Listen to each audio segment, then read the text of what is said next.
Assalamualaikum warahmatullahi wabarakatuh. Nama saya Reva. Saya dari kelas 9B. Jadi di video kali ini saya akan menyampaikan biografi pahlawan nasional Jenderal Sudirman.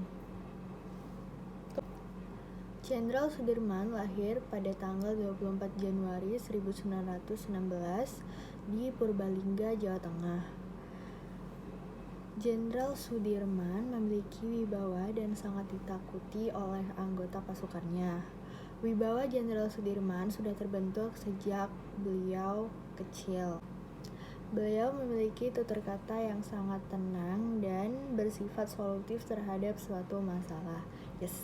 Sudirman dibesarkan oleh seorang camat setelah diadopsi dari ayah ibunya, yang sebenarnya adalah pamannya sendiri, yaitu Raden Cokro Sunaryo. Ayah ibu Sudirman merelakan anaknya diadopsi demi masa depannya karena pamannya lebih mapan. Sebagai anak angkat dari seorang camat, Sudirman sejak kecil mendapat pendidikan yang layak sedari dini. Di usia 7 tahun, Sudirman kecil dimasukkan. Jenderal Sudirman adalah tokoh pahlawan nasional yang dikenal sebagai TNI pertama di Indonesia, juga dikenal sebagai perwira tinggi pada masa Revolusi Nasional Indonesia. Jenderal Sudirman adalah tokoh pahlawan nasional yang dikenal sebagai Jenderal TNI pertama di Indonesia, juga dikenal sebagai perwira tinggi pada masa Revolusi Nasional Indonesia. Sebagai anak angkat seorang camat, Sudirman kecil mendapatkan pendidikan yang layak sedari dini. Di usianya yang 7 tahun.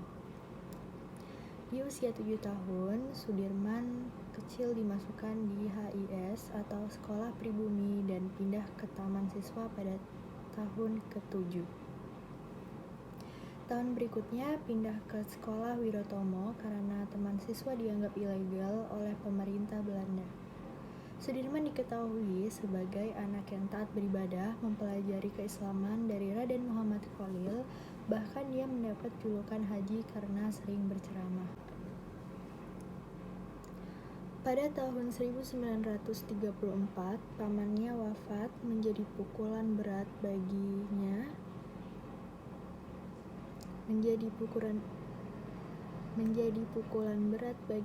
karena keluarganya jatuh miskin. Dia bahkan mendapatkan untuk tetap bersekolah tanpa membayar di Wirotomo.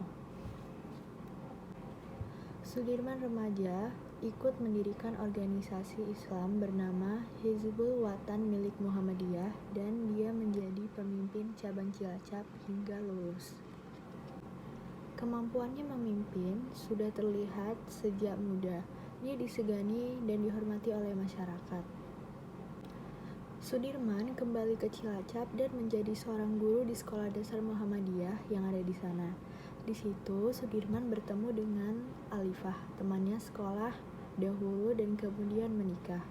Lalu setelah menikah, Sudirman tinggal di Cilacap di rumah mertuanya, Raden Sastra Atmojo, seorang pengusaha batik kaya raya.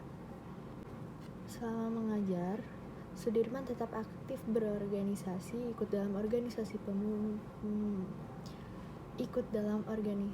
pemuda Muhammadiyah. Setelah Jepang menduduki Indonesia pada tahun 1942, maka perpindahan kekuasaan mulai terjadi. Geraknya mengajar mulai dibatasi, bahkan sekolahnya ditutup, diubah menjadi pos militer oleh Jepang. Pada tahun 1944, Sudirman menjabat sebagai Ketua Dewan Kerasidenan yang dibentuk oleh Jepang. Inilah awal mula Sudirman guru memasuki dunia militer karena diminta bergabung dengan tentara PETA bentukan Jepang. Setelah menjadi anggota PETA di Bogor, begitu tamat pendidikan, Sudirman langsung menjadi komandan Batalion Kroya, kemudian menjadi Panglima Divisi 5 Banyumas sesudah TKR terbentuk, yang kemudian menjadi Panglima Divisi, yang akhirnya terpilih menjadi Panglima Angkatan Perang RI yang pertama dan paling muda. Pada masa agresi militer Belanda kedua, kala itu Jenderal Sudirman sedang sakit. Keadaannya sangat lemah, akibat paru-parunya hanya berfungsi 50%. Melihat keadaan itu, Presiden Soekarno memintanya untuk tetap di dalam kota dan melakukan perawatan. Namun, anjuran Presiden tidak dilaksanakan karena merasa bertanggung jawab memimpin pasukannya. Penyakit TBC yang diderita oleh Jenderal Sudirman semakin parah, namun tidak mengalahkan semangat Jenderal Sudirman. Beliau tetap kontrol teratur ke Panti Rapih Yogyakarta kala itu pengakuan kedaulatan Indonesia sedang dalam masa negosiasi dengan Belanda. Belanda mengakui kedaulatan Indonesia pada 27